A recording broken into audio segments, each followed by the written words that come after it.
మీరు 24 గంటలు మభ్యపెట్టింది సార్. 9 గంటలు ఎక్కువ లేదు. మేము ఒకటే చెప్తున్నాం సార్, ఈరోజు మీరు చెప్పిన మాటలన్నీ కూడా పూర్తిగా రికార్డులకు వెళ్తుంది సార్. ఆయన ఎప్పుడు అంటే 24 గంటలు నిన్నాడు. లాగ్ బుక్లు పంపించాలి సార్. లాగ్ బుక్స్ లో ఉన్నాయి కదా, భయపడి లాగ్ బుక్ ఎందుకు తెప్పించిండు? దీని మీద వాళ్ళు మాట్లాడమని చెప్పాడు సార్. ఇవాళ జగదీష్ రెడ్డి గారు గౌరవ సభ్యులు వాళ్ళు అప్పుడు ఎమ్మెల్యేలు తిన్నదంతా కూడా తప్పకుండా ఎంక్వైరీ చేపిస్తాం. ఎంక్వైరీ చేయాలని మా ముఖ్యమంత్రి గారు కోరుతాం. ఎట్టి పరిస్థితుల్లో కూడా సిట్టింగ్ జడ్జితో విచారణ చేయిస్తారా, కమిషన్ వేసి విచారణ చేయిస్తారా, వెంటనే విచారణకు ఆదేశించాలని చెప్పి నేను సభను కోరుతా ఉన్నా అధ్యక్ష. తమరి ద్వారా వెంటనే వారు చేసిన ప్రతి ఆరోపణ పైన సిట్టింగ్ జడ్జితోనా కమిషన్తోనా ప్రభుత్వం యొక్క విజ్ఞతకు వదిలేస్తూ ఉన్నా. ప్రతి దానిపైన కూడా వెంటనే విచారణ ప్రారంభించాలి.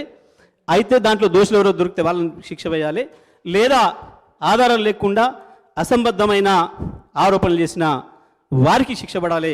తప్పకుండా ఇది తేలాలని చెప్పి నేను విజ్ఞప్తి చేస్తా ఉన్నా అధ్యక్ష.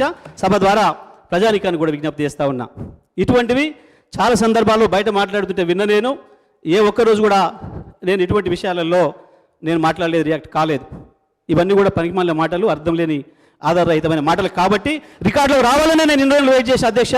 గత 5 సంవత్సరాలుగా రికార్డులో రావాలని నేను వెయిట్ చేస్తూ ఉన్నా. ఇవాళ రికార్డులోకి వచ్చిండ్రు. తప్పకుండా దీనిపైన చర్య తీసుకోవాలని చెప్పి నేను తమరి ద్వారా ప్రభుత్వాన్ని కూడా కోరుతా ఉన్నా అధ్యక్ష.